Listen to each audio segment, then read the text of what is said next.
नमस्कार दोस्तों, मैं विदुशेखर सिंह स्वागत करता हूं आपके अपने YouTube चैनल एजुमेनिया 247 पर। आज हम लोग हिंदी की सीरीज को आगे बढ़ाएंगे और बढ़ाने का मेन कारण क्या है, क्योंकि इस समय सामने जो एग्जामिनेशंस हैं वो हैं सीटेट और यूपीएसआई की, और उसमें सबसे ज़्यादा जो गेम चेंजर सब्जेक्ट है, चाहे मैं सीटेट की बात करूँ, चाहे मैं यूपीएसआई की बात करूँ, चाहे मैं बिहार एसआई की बात करूँ, हर जगह पे जो गेम चेंजर सब्जेक्ट है वो हिंदी ही है। कि हिंदी में अगर 5 नंबर अगर आप एक्स्ट्रा करके चले आते हो तो कहीं ना कहीं आप मेरिट लिस्ट में आपका अच्छा रिजल्ट निकल करके आता है। तो इसीलिए आज हम लोग बात करेंगे हिंदी पे, और हिंदी के उन्हीं टॉपिक्स को मैं उठाना चाह रहा हूँ कि जो अक्सर कंफ्यूज करते हैं या जहाँ से बच्चे को तकलीफ होती है, क्योंकि नॉर्मल चैप्टर्स में बहुत ज़्यादा दिक्कत नहीं होती, जो डीप डिस्कशन होता है वो बड़े टॉपिक्स में होता है। और एक बड़ा टॉपिक आपके सामने मैं लेकर के आया हूँ, और वो बड़ा टॉपिक है क्या, तो वो है आपका रस। रस के बारे में अगर बात किया जाए तो कहा गया कि रस है क्या, तो रस के लिए एक लाइन निकल कर क्या आई, या एक सूक्ति वाक्य निकल कर क्या आया, वाक्यम रसात्मक काव्य। मतलब समझिएगा कि वाक्यम रसात्मक काव्यम का मतलब क्या है। तो कहा गया क्या कि रसात्मक वाक्य को ही काव्य कहते हैं। यानी जैसे ही किसी वाक्य में रस जोड़ दोगे, जैसे ही किसी सेंटेंस के अंदर में आप रस एडिट कर देते हो, तुरंत वो काव्य के रूप में धारण हो जाता है, यानी उसकी शोभा बढ़ जाती है, वो अच्छा लगने लगता है। तो वाक्य रसात्मक वाक्य काव्य में सूक्ति सूत्र है किसका, तो रस का। अब बात किया जाए कि रस की शुरुआत कैसे हुई, तो सबसे पहला नाम आता है आपका आचार्य भरत मुनि का, कि रस का प्रणेता या जनककर्ता या फादर ऑफ रस अगर बात किया जाए तो कौन है, तो आचार्य भरत मुनि को माना जाता है। और आचार्य भरत मुनि ने रसों की संख्या बताई कितनी, 8। आगे चल करके इसके अंदर और भी लोगों ने काम किया, और वो लोग थे कौन, तो एक नाम आता है मम्मट ऋषि का, और एक नाम आता है विश्वनाथ जी का। इन लोगों ने एक रस को और ऐड कर दिया निर्वेद के रूप में, और कह दिया कि रसों की संख्या कितनी होगी, 9 होगी। ध्यान दीजिएगा कि आचार्य भरत मुनि ने खोज की थी, यानी कि रस की शुरुआत करने वाले कौन, तो आचार्य भरत मुनि, और उन्होंने रसों की संख्या बताई कितनी थी, तो बताई थी 8। आगे चल करके और एडिटिंग हुई, तो मम्मट और विश्वनाथ जी ने रसों में एक रस एडिट कर दिया निर्वेद के रूप में, और वहां पर रसों की संख्या हो गई कितनी, 9 में। और अब आधुनिक काल की अगर बात किया जाए तो आधुनिक काल में एक और चर्चा उठ गई कि रसों की संख्या में 2 नए रसों को जोड़ दिया गया, और वो 2 नए रस कौन से थे, तो एक आपका था वात्सल्य, और एक आपका क्या था, तो वात्सल्य के साथ साथ एक रस आपका था, एक वात्सल्य रस जिसमें एक एडिट कर दिया गया, 9 के साथ एक जुड़ गया, और वात्सल्य के साथ एक रस और जोड़ दिया गया, वो था आपका भक्ति रस। तो भक्ति रस को भी जोड़ दिया गया, यानी कि 2 नए रसों को जोड़ दिया गया, तो तुरंत उसकी संख्या कितनी हो गई, तो वर्तमान संख्या हो गई 11। हालांकि यह अभी विचाराधीन है, इससे ज्यादा चर्चा नहीं है। यानी अगर आपसे पूछा जाएगा कि आचार्य भरत मुनि के अनुसार रसों की संख्या कितनी, तो रसों की संख्या 8। मम्मट ऋषि या विश्वनाथ जी के अनुसार रसों की संख्या कितनी, तो रसों की संख्या 9। और आधुनिक काल में कुछ विद्वानों का मानना है कि रसों की संख्या कितनी, तो वात्सल्य और भक्ति रस को जोड़ने के बाद रसों की संख्या 11 हो जाएगी। तो ये हम लोग केवल चर्चा कर रहे हैं रस के बारे में। सूक्ति तक तो याद रखिएगा कि वाक्यम रसात्मक काव्यम, यानी जिस काव्य के साथ, जिस वाक्य के साथ रस को जोड़ दिया जाए, तुरंत वो परिवर्तित हो जाता है किसमें, तो परिवर्तित हो जाता है काव्य के अंदर। तो ये आपका रस का बेसिक कॉन्सेप्ट था। अब बात करते हैं एलिमेंट्स के बारे में, यानी तत्व के बारे में, कि रस के तत्व कौन कौन से हैं। तो रस के अंदर जब आप चर्चा करोगे तो रस के अंदर तत्वों की संख्या बताई गई 4। रस के तत्व की अगर बात किया जाए, एलिमेंट की बात किया जाए, तो रसों के अंदर 4 तत्व बताए गए। कौन कौन से, सब पे आप नाम अलग अलग। सबसे पहला नाम आता है आपका अस्थाई भाव, अस्थाई भाव। दूसरा नाम आता है आपका विभाव। तीसरा नाम आता है आपका अनुभाव, और चौथा नाम आता है आपका संचारी भाव।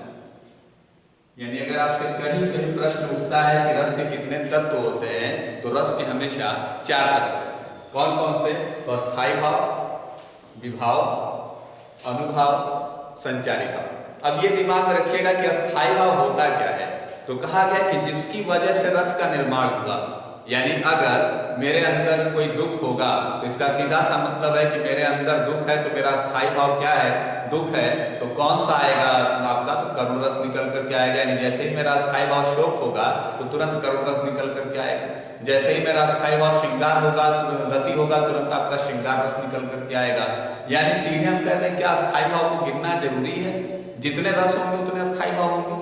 यानी अगर आपसे मैं प्रश्न ये पूछूं कि आचार्य भरत मुनि के अनुसार स्थायी भाव कितने हैं, तो भरत मुनि के अनुसार रस जितने थे उतने ही उनके स्थायी भाव भी होंगे। यानी कि जिसके अनुसार 8 रस हैं उसके अनुसार स्थायी भाव भी कितने होंगे, 8 होंगे। जिनके अनुसार 9 हैं उनके स्थायी भाव भी कितने होंगे, तो 9 होंगे। और आधुनिक विद्वानों की अगर बात किया जाए तो 11 रस हैं, तो स्थायी भाव भी कितने होंगे, तो 11 होंगे। यानी स्थायी भाव की अगर बात किया जाए तो मानक जो बनाया गया है वो है आपका 9, या स्थायी भाव की संख्या कितनी, 9। विभाव की अगर बात किया जाए कि विभाव क्या होता है, तो कहा गया कि रसों का जो स्थायी भाव है उस स्थायी भाव को जागृत करने का या उद्दीपित करने का, बढ़ाने के लिए जिनकी आवश्यकता पड़ती है उसको हम नाम देते हैं विभाव का। यानी किसकी वजह से बढ़ जाता है, और विभाव के बारे में अभी अंदर तक जाकर के चर्चा करूंगा। संख्या है इनकी 3। अनुभाव की बात किया जाए कि अनुभाव क्या होते हैं, तो कहा गया कि अनुभाव जो है वो आपके अंदर स्थायी भाव के जागृत होने की वजह से जो परिवर्तन आते हैं उन परिवर्तनों को नाम दिया गया किसका, तो अनुभव का। अनुभव यानी कि जो अनुसरण करते हैं, यानी कि जो परिवर्तन उनकी वजह से आते हैं उसको हम नाम देते हैं अनुकरण करने वाले भाव, यानी अनुभाव का। और इनकी संख्या कितनी है, तो 2। संचारी भाव, तो संचारी भाव इसका मतलब क्या हुआ कि एक ऐसा भाव जो आपके अंदर संचरित होता रहेगा, यानी कि क्षणिक परिवर्तन आपके अंदर आएगा और क्षणिक परिवर्तन के बाद चीजें बदल जाएंगी। इनके बारे में कहा गया कि इनकी संख्या है आपकी 33। ये प्रश्न भी यहाँ से बना था पिछले साल, तो इसलिए ध्यान दीजिएगा संचारी भाव की संख्या कितनी है, तो टोटल 33 यानी 33। फिर से याद रखिएगा कि स्थायी भाव 9 है, विभाव आपके 3 हैं, अनुभव आपके 2 हैं और संचारी भाव आपके 33 हैं। अब एक एक पॉइंट पर डिस्कशन किया जाए कि स्थायी भाव क्या होता है और विभाव क्या होता है, अनुभाव क्या होता है और संचारी भाव क्या होता है। साथ ही साथ आपसे यह भी कहूंगा कि अगर आपको चीजें समझ में आ रही हैं, आपको हमारे चैनल से अगर लाभ मिल रहा है, वास्तव में लाभ मिल रहा है, तो उस कंडीशन में हमारे चैनल को लाइक करिएगा, सब्सक्राइब करिएगा और साथ ही साथ अपने दोस्तों मित्रों में शेयर भी करिएगा, ताकि ज्यादा से ज्यादा लोगों तक हम पहुंच सकें और आपको ज्यादा से ज्यादा लाभ पहुंचा सकें। तो इसलिए लाइक शेयर सब्सक्राइब भी जरूर करिएगा। आता हूं, बात करता हूं अस्थायी भाव की और साथ ही साथ रस। तो जैसे ही हम नाम लेंगे किसका, श्रृंगार रस का, हमने पहले ही बता दिया कि संख्या है इनकी कितनी, तो संख्या है 9। तो जैसे ही आप श्रृंगार रस की बात करेंगे तो तुरंत उसका स्थायी भाव क्या हो जाएगा, रति। जैसे ही आप बात करेंगे हास्य रस की तो तुरंत इसका अस्थायी भाव क्या हो जाएगा, हास्य। जैसे ही आप बात करोगे करुण रस की तो तुरंत इसका अस्थायी भाव क्या हो जाएगा, शोक। ध्यान दीजिएगा श्रृंगार रस है और उसका अस्थायी भाव क्या है, रति। फिर उसके बाद आपका हास्य रस है, अस्थायी भाव क्या है, हास। करुण रस है, उसका क्या है, तो शोक। अगला नाम आता है वीर रस का। वीर रस का अस्थायी भाव क्या होगा, तो उत्साह होगा। यानी कि वीर रस जहां पर वीरता का वर्णन होगा वहां पर उत्साह होगा। आगे चलते हैं, बात करते हैं किसकी, तो रौद्र की बात करते हैं कि रौद्र रस। तो रौद्र रस यानी कि यहाँ पे क्रोध की बात हो रही है, यानी अस्थायी भाव क्या होगा, क्रोध होगा। फिर आगे चलते हैं, भयानक की बात करते हैं, तो भयानक रस, भयानक का मतलब होता है जहां पर आपको भय लगे, तो भयानक रस का अस्थायी भाव क्या होगा, भय। फिर से देख लीजिए, श्रृंगार रस के लिए आप रति का स्थायी भाव, हास्य रस के लिए हास्य का स्थायी भाव, करुण रस के लिए शोक, वीर रस के लिए उत्साह, रौद्र के लिए क्रोध, भयानक के लिए भय। और आगे चलते हैं विभत्स के लिए। विभत्स की जब बात करेंगे, विभत्स रस की, तो उसको हम लोग कहते हैं जुगुप्सा। जुगुप्सा का मतलब होता है घृणा, यानी जहां पे आपको नफरत लगे, यानी कि देखने में चीजों को बुरा लगे, घृणा लगे, तो वहां पर आपका होगा कौन सा, तो विभत्स रस। फिर आपका नाम आता है अद्भुत। अद्भुत यानी आश्चर्यजनक। तो जैसे ही अद्भुत रस की बात आएगी तो तुरंत वहां पर आश्चर्य यानी विस्मय हो जाएगा। और सबसे लास्ट जो जोड़ा गया तो वो रस है आपका शांत रस। शांत रस का स्थायी भाव जो होगा निर्वेद होगा। ये टोटल आपके 3, 3, 6 और 3, 9 रसों की बात की गई। पहला आपका श्रृंगार रस जिसका स्थायी भाव आपका रति, दूसरा आपका हास्य रस जिसका स्थायी भाव आपका हास, तीसरा आपका करुण रस जिसका आपका स्थायी भाव शोक, चौथा आपका वीर रस जहाँ पर आपके उत्साह की बात होगी, पांचवा आपका रौद्र जहाँ पे क्रोध की बात होगी, छठवां आपका भयानक यानी भय की बात होगी, सातवां आपका विभत्स जहाँ पे जुगुप्सा यानी कि घृणा की बात होगी, आठवां आपका अद्भुत रस जहाँ पर विस्मय की बात होगी, और नौवां आपका शांत रस जहाँ पर आपके निर्वेद की बात होगी। अब सबसे पहली चीज कि आपसे सीधे दे दिया जाएगा, कोई भी काव्य उठा करके दे दिया जाएगा और काव्य को पढ़ करके कहा जाएगा कि इसके अंदर से आप छांट करके ले आओ कि कौन सा स्थायी भाव है।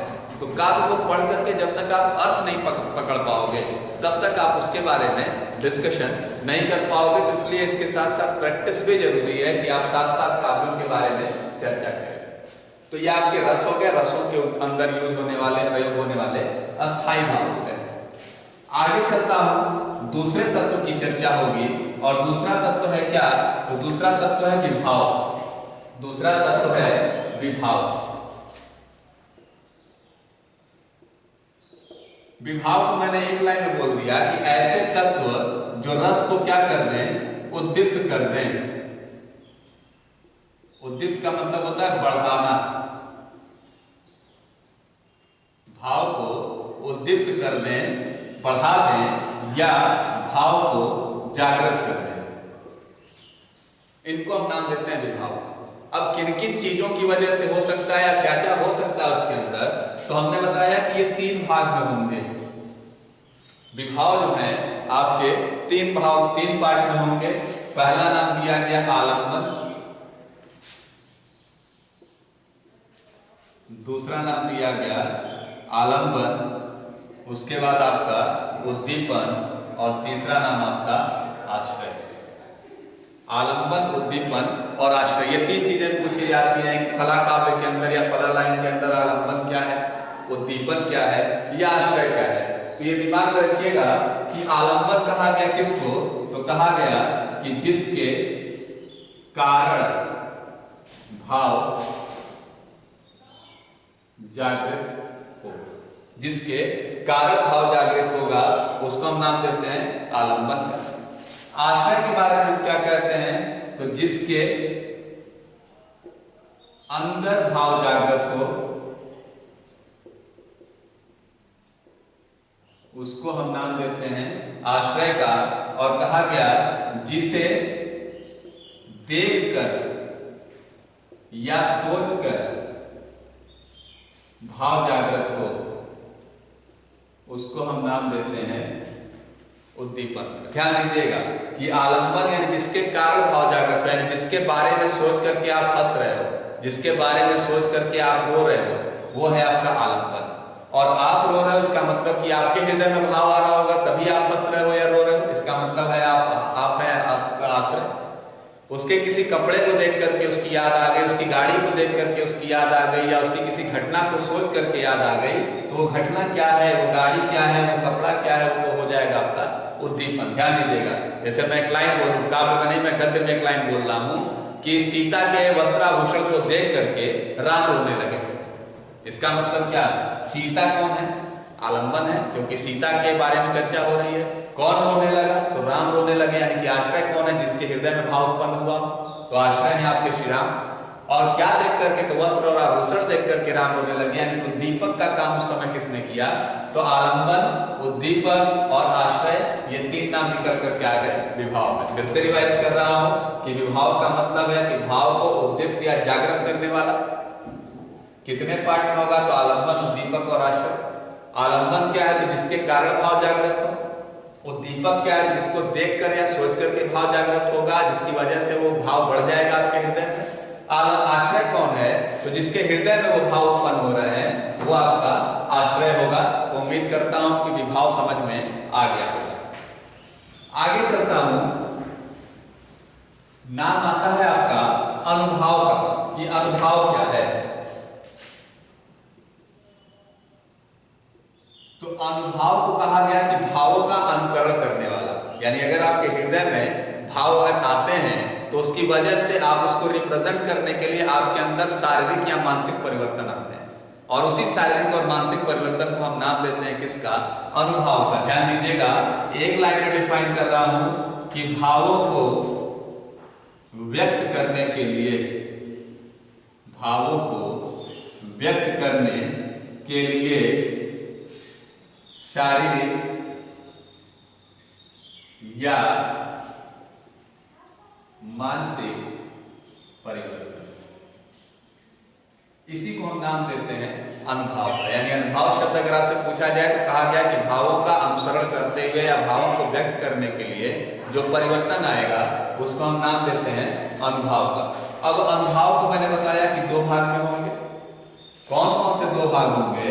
तो अनुभव दो भाग में हो सकते हैं। एक हो सकता है आपका कायिक और एक हो सकता है आपका सात्विक। कायिक और सात्विक, ध्यान दीजिएगा कि कायिक क्या है? तो कायिक का मतलब होता है काया, यानी यहां पर हम बात कर रहे हैं किसकी? तो शरीर कि जहां पर शारीरिक परिवर्तन आएगा, शारीरिक परिवर्तन को हम नाम देंगे कायिक का। और सात्विक परिवर्तन यानी कि जो दिखाई ना दे, जो आपके अंदर हो, उसको हम नाम देते हैं सात्विक। तो कायिक और सात्विक दो निकल करके आएंगे कि कायिक यानी कि भाव को व्यक्त करने के लिए काया के अंदर जो परिवर्तन है वो कायिक परिवर्तन है, और भाव को व्यक्त करने के लिए आंतरिक परिवर्तन जो है वो आपका है सात्विक। जैसे मैं एक एग्जाम्पल आपके सामने दे रहा हूं, तो वो एग्जाम्पल होगा आपका कि आप कह सकते हो हाथ का इशारा करना। यानी अगर कोई व्यक्ति भावों को व्यक्त करने के लिए हाथों का इशारा करता है, यानी उसको हम नाम दे देंगे क्या? कायिक का। तो ये शारीरिक परिवर्तन है। हाथों का इशारा मतलब क्या? वो जानबूझ करके अपने भाव को व्यक्त करने के लिए हाथों से इशारा कर रहा है, उसको हम नाम देते हैं कायिक परिवर्तन।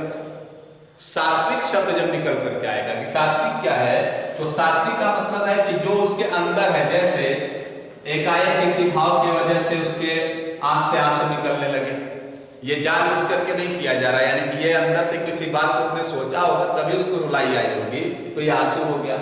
या वो एकाएक कांपने लगा, तो कंपन भी एक तरीके का सात्विक अनुभव है। तो दिमाग में रखिएगा कि भावों को व्यक्त करने के लिए शारीरिक मानसिक परिवर्तन को हम नाम देते हैं अनुभव का। कायिक और सात्विक दो तरीके का होगा। हाथों का इशारा यानी कि जो काया में परिवर्तन है, जो शरीर में परिवर्तन है, वो कायिक अनुभव है। और जो आंतरिक परिवर्तन है, जो जानबूझ करके नहीं किया जा रहा है, जो बाहर दिख नहीं रहा है, तो उसको हम नाम देते हैं सात्विक का। इसको हम नाम देंगे अनुभव का। आगे चलते हैं, अंतिम तत्व के बारे में चर्चा करते हैं। अंतिम तत्व है आपका संचारी भाव। संचारी भाव के बारे में मैंने कहा कि एक ऐसा भाव जो थोड़ी देर के लिए कम्युनिकेट होगा, यानी थोड़ी देर के लिए आपके यहाँ ट्रांसमिट होगा, ट्रांसमिट होकर के फिर आपकी बॉडी से निकल जाएगा, तो उसको हम लोगों ने नाम दिया संचारी भाव का। एक जगह प्रश्न पूछा गया कि संचारी भाव का दूसरा नाम क्या है, तो कहीं कहीं दूसरा नाम भी पूछ दिया जाता है, तो इसलिए इसको याद रखिएगा कि इसको हम लोग व्याभिचारी भाव भी कहते हैं। तो संचारी भाव या व्याभिचारी भाव, इसके बारे में हमने एक लाइन क्या कहा कि जो भाव मन में अल्पकाल के लिए संचरण करते हैं, यानी थोड़ी देर के लिए आपके हृदय में आएंगे, आपके मन में आएंगे और तुरंत वो खत्म हो जाएंगे। जैसे एग्जांपल मैं दे देता हूं चिंता, कि जब आप किसी चीज के बारे में आप सोच रहे हो तो उसके लिए उसको लेकर के आपको चिंता होगी, और फिर उसके बाद आपके अंदर से वो चीजें 2 मिनट के अंदर गायब हो जाएंगी। तो इसको हम नाम देते हैं इसका तो संचारी भाव या व्याभिचारी भाव का। उसके अलावा हर्ष भी हो सकता है कि आप किसी बात को लेकर के बहुत ज्यादा खुश होते हो, फिर वो बात धीरे धीरे धुमिल पड़ जाती है तो आप भूल भी जाते हो। उग्रता, किसी बात को लेकर के आप उग्र हो जाते हो, गुस्से में हो जाते हो, लेकिन थोड़ी देर के बाद हो सकता है कि आपका गुस्सा शांत हो जाए, तो यह आपका संचारी भाव है। अब देखिए कि आपके सामने मैंने 4 तत्व के बारे में चर्चा किया। 4 तत्व कौन कौन से? तो 4 तत्व थे आपका सबसे पहला कौन सा? तो सबसे पहले चर्चा हुई आपकी अस्थाई भाव। अस्थाई भाव के बाद दूसरी चर्चा हुई किसकी? तो विभाव की। तीसरी चर्चा हुई किसकी? तो अनुभाव की। और चौथी चर्चा हुई आपकी संचारी भाव की। ये दिमाग में रखिए कि यही चार आपको खोजने को दिया जाएगा, यही चार आपको कोई काव्य दे दिया जाएगा और वही चार में से खोजने को दे दिया जाएगा। एक एग्जाम्पल दे देता हूं ताकि आपको आने वाले समय में दिक्कत नहीं होगी। क्लियर? अब एक एग्जाम्पल मैं दे रहा हूं आपके सामने, लिख देता हूं, जय के दृढ़ विश्वास युक्त थे। जय के दृढ़ विश्वास युक्त थे, दीप्तिमान जिनके मुख मंडल। जय के दृढ़ विश्वास से युक्त थे, दीप्तिमान जिनके मुखमंडल पर्वत को भी रजगड़ कर देने को चंचल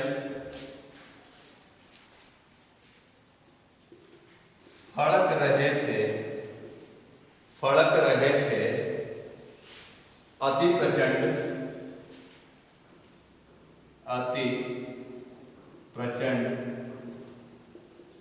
भुजबल, अति प्रचंड भुजदंड शत्रु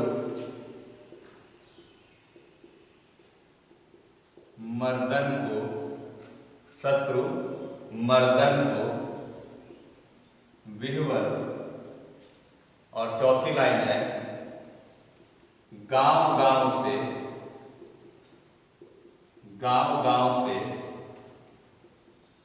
ऐसे युवक चले दल के दल। ध्यान दीजिएगा कि चर्चा क्या हो रही है। तो मैंने जानबूझ करके गद्य खंड लिया है ताकि आपको चीजें आसानी से समझ में आ जाएं। लिख रहा है क्या कि जय के दृढ़ विश्वास युक्त थे, दीप्तिमान जिनके मुखमंडल पर्वत को भी रजकड़ कर देने को चंचल फड़क रहे थे अति प्रचंड भुजदंड शत्रु मर्दन को विह्वल। गांव से ऐसे युवक निकल के चले दल के दल। अब देखिए इसमें है क्या कि सबसे पहले तो हमको एक चीज कंफर्म हो जानी चाहिए, पढ़ते ही एक चीज क्या कंफर्म होनी चाहिए कि अस्थाई भाव और अस्थाई भाव जैसे ही और होगा तुरंत आप बता दोगे रस। अब अस्थाई भाव आप देख करके समझ में आ जा रहे होंगे कि यहाँ पर शत्रु मर्दन की बात हो रही है, यानी कि शत्रु को मारने की बात हो रही है। तो इसका मतलब क्या है कि रस कौन सा है? तो रस है आपका वीर, और वीर रस होगा तो इसका अस्थाई भाव क्या होगा? उत्साह। यानी पहला एलिमेंट जो है हमारा क्लियर है। अस्थाई भाव क्या है? तो रस उत्साह है। और कौन सा रस प्रयोग होगा? तो वीर रस प्रयोग होगा। आगे चलते हैं तो दूसरा हम बात करते हैं किसकी? विभाव की। विभाव के अंदर तीन नाम आए थे।